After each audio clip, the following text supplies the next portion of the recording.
I'm breaking every single one of my rules for survival doing this. And yet, I know if I don't, I'll die of hunger in a few weeks. Or worse, they'll find me when I'm sleeping and carry me off to where they dwell, nestled in the tunnels beneath the city. I stare into the abyssal depths below me. Nothing to make out but the now motionless escalator stairs, poking their way out of the blackness. I take one last deep breath, savoring the clean, crisp February air, and make my way down to find Nate. Nate's the greatest survival tool any scavenger can have. A full-bred German Shepherd who can hear a pin drop a mile away and smell danger just as far. I found Nate in an apartment on the 6th day of the crossing, a term coined by the media at the time. By this time, the portals had opened across the entire planet, in every nation, and all manner of demon began to cross over. I had hidden in my apartment for as long as I could, but had been too scared to leave to stock up on supplies in the first days, and I had nothing but a Nutri-Grain bar and week-old milk lying in the fridge. I had no choice but to look for food. I searched the apartments around my own, tiptoeing from one to another, almost vomiting at the chaos and gore left in each, finding little or nothing in the majority of them. In number 304, where I had seen a young family with a little girl move in the month before, I found canned food and bottles of spring water. The carpet was soaked in blood, but there was no bodies. I now know where they were brought to, and what was done to them, and I thank God I didn't know at the time, or I would have never left the building.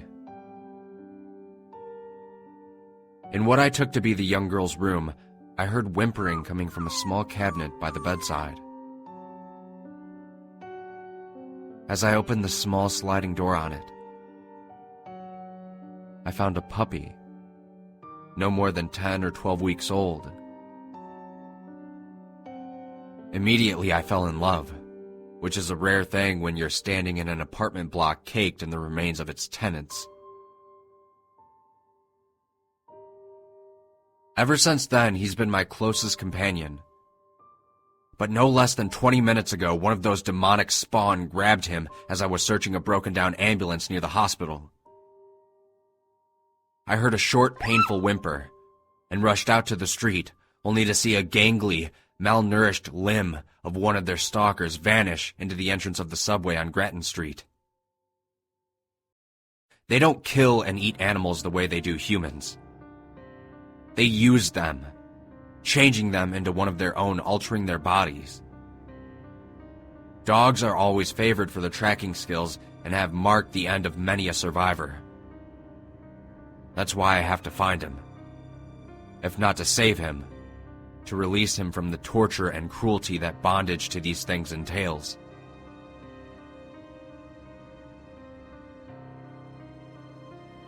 The further I travel down, the stronger the putrid smell of rot becomes, leaving a sickly, bitter taste in the back of my throat. In the past, I would have retched and vomited, but now I've become so accustomed to it, it's like second nature to me. Every few steps, I find myself standing on the withered remains of those who tried to escape the subway when the portals opened, and they crossed over. Those who were trampled beneath the feet of a swarming crowd, like rats escaping through the cracks of a burning building. A bone breaks beneath my boots every 6 or 7 steps, and I almost stumble downward on a few. My flashlight only shines 10 or 12 feet ahead of me, and ahead of that, I am met with an unending darkness. It's like this for 10 or 15 minutes until I finally reach the subway floor.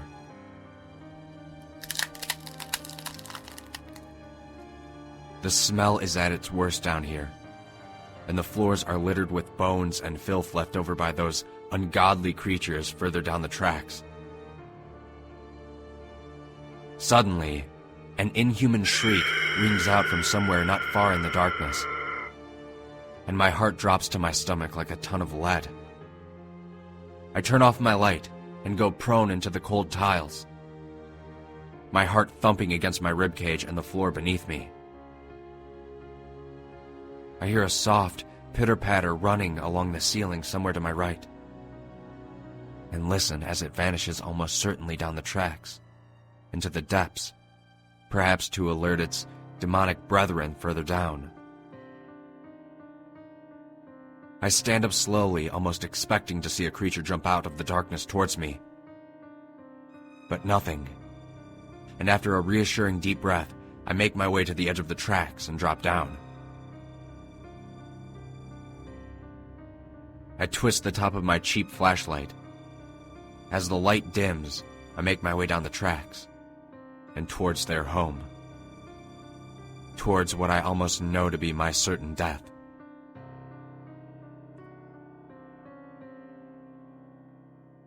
The shrieks and hungry howls I hear on the way should be enough to force me to turn around and run as fast as I can back up the tunnel, back to the surface. But I can't abandon Nate, because he's never abandoned me. He's always been loyal, and I know if I do, the shame and guilt I'll hold will kill me quicker than any demon. After what seems like hours, but probably no longer than 20 minutes, I come to a junction in the tracks, and a train carriage. Once lit up like a Christmas tree, full of commuters going about their day, it now lies decrepit and lifeless, and whatever may be alive within certainly isn't human.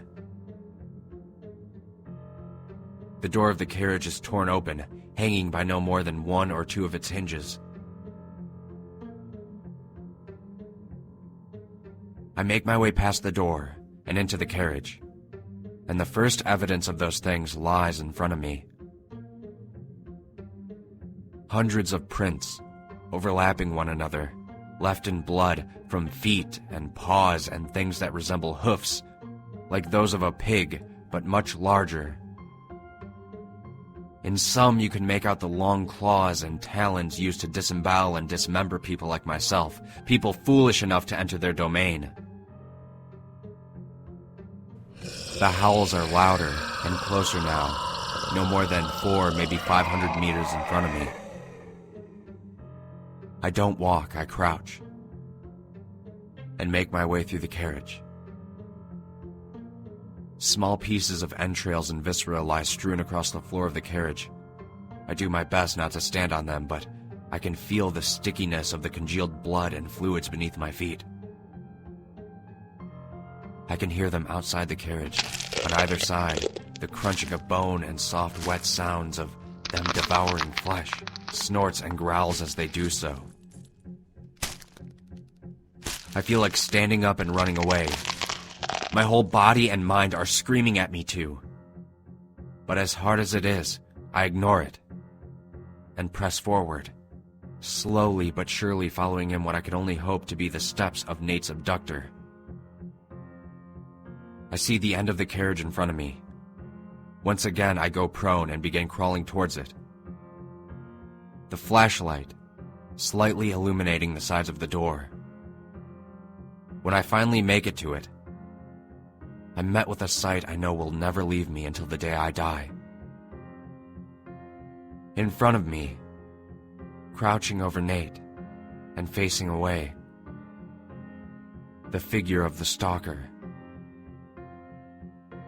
The skin of its back, pale with a sickly green hue, sores and scabs appearing at intervals across it, and its spine jutting out beneath its irregularly long body.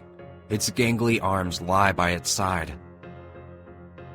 In front of it, all around, lay numerous piles of bodies and body parts, and atop, between them, demons of all kinds, horns and snouts jutting out from between the mess, while others were covered in thick, dark fur, slick with the blood of those poor souls brought down here. Near the top of the closest pile, 8 or 9 meters in front of me, a demon lies face down with appendages like that of an insect, connected to a body which, although malformed, appears human. But all recognition of humanity fades away as I see the antenna on its head, like that of a mantis or a beetle. Its head buried in the torso of what looks like to be the remains of a woman. At first, I think Nate is dead, but I see the slow and steady rise and fall of his chest. He's alive. I then realize this is my one and only chance to save him before he's brought deeper into the tunnels, towards whatever dark, evil thing waits to change him into a creature, like those around me, for use in filling this pit with more sustenance for these things. They don't appear to notice the dim light from my flashlight as I leave it on the floor beside me, facing the back of the stalker. I slide my hand down my side to my belt and slowly withdraw a large Bowie knife from the holster beneath it. I pull myself forward. Every second seems like minutes, and I swing my legs down from the carriage and find myself outside. My shadow now printed on the back of the creature in front of me. I know one mistake, one wrong move or step, and I'll alert it and every single creature around me. I feel sweat begin to build on my brow and spend a second planning my attack. I creep to the side of the creature's back, and as my foot steps forward, simultaneously I bring one arm around to the side of its head, my hand open to cover the creature's mouth, as the other stabs upward, the tip of the blade slicing through the floor of its mouth up into its brain. I feel its lips move beneath my hand as it attempts to let out a cry, but it's too late, and I feel its body go limp, dropping to the floor beneath me. The few seconds after this is the most alert I have ever been, as I wait to hear the howls of revenge from the other demons sealing my fate. But they never come, and they all continue to feast unbeknownst to what has happened. I slide my hands under Nate, picking him up slowly, and carefully cradle him between my chest and shoulders as I quietly crawl back into the carriage. The journey back through the tunnels is twice as fast as the journey down, and although I'm still aware of the dangers of alerting one of the creatures, I quicken my pace. Before I know it, I'm hoisting myself back onto the platform next to the tracks, and I feel Nate's body begin to twitch and jerk against me. Just as I near the top of the escalators and feel the sunlight from the surface shine onto my face, Nate's eyes flicker and open, and he licks the side of my cheek. We made it, buddy.